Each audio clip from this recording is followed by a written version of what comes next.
se produce el desembarco en Cuba de Martí con Máximo Gómez, que era un patriota dominicano, y se le une en ese desembarco Antonio Maceo. Antonio Maceo parte hacia la región oriental, oriental no, occidental, para Pinar del Río, que él tenía las instrucciones de Martí de llevar la guerra hasta la punta de Maicí. Y bueno, pues en ese lapso de tiempo ellos están con la producción allá de tabaco y demás. ¿Él siguió trabajando para otras personas o No, pudo independizarse? Ya ahí él se independiza y empieza, bueno, ya estaba casado, ya tiene su primer hijo, tiene su segundo hijo, y entonces... ya tenían una familia constituida completamente. Sí, un par de hijos.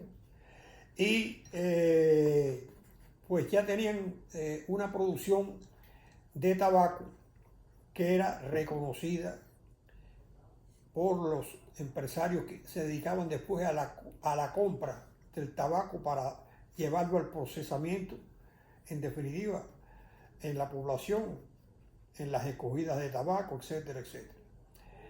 Esa finca, cuentan los hijos, que se dedicaba a la producción de tabaco, tenía producción también menor de frutos varios, tenían alguna producción de leche y producción de frutos menores.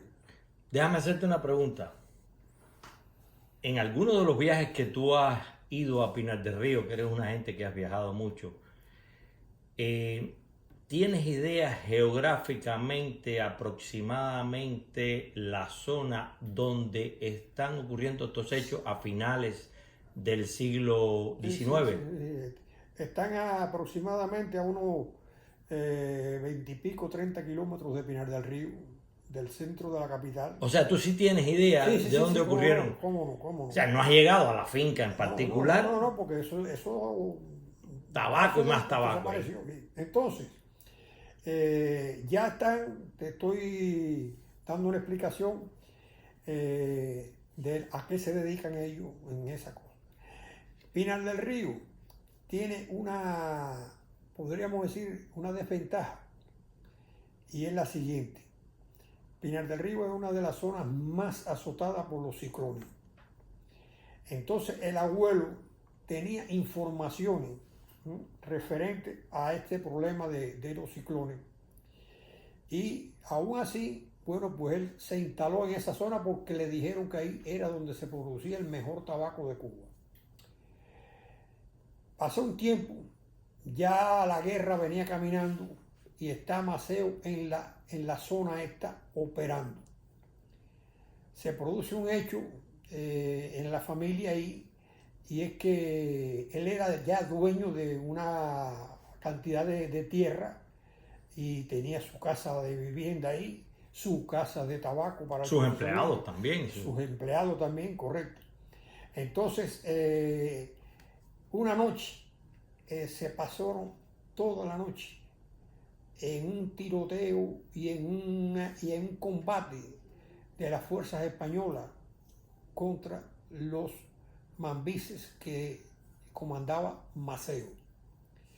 Aquello fue muy, muy sonado, y al amanecer el abuelo se llamaba José Francisco Pérez. Entonces, por la mañana temprano, él cogió, sin decírselo a nadie, y salió para más o menos ubicar el lugar donde había sido los combates.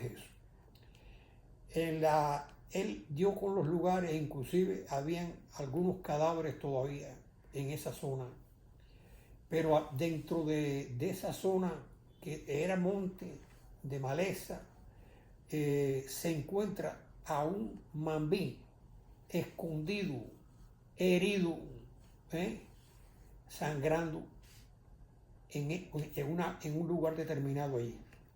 Él le dice que que tuviera calma,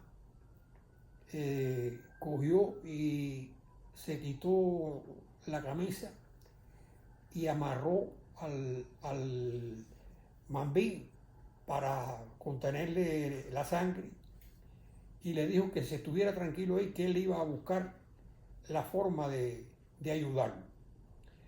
Ahí se retira para allá, para la casa, llama a mi abuela María, le explica la situación que había y le dice, vamos a salir tú y yo, como esta es una época donde en la casa de tabaco no había movimiento de personal, y van allá al lugar donde estaba el mambí, lo rescatan y entonces, sencilla y llanamente, mi abuela había llevado habituallamiento para cura y salen con el hombre y lo esconden en la casa de tabaco que está en la finca.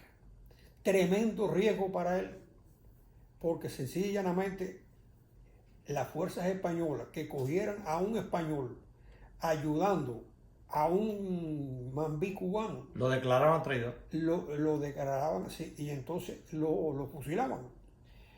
Entonces él sabía el riesgo que estaba corriendo, pero bueno, le brindó esa ayuda a ese mambí. Pasaron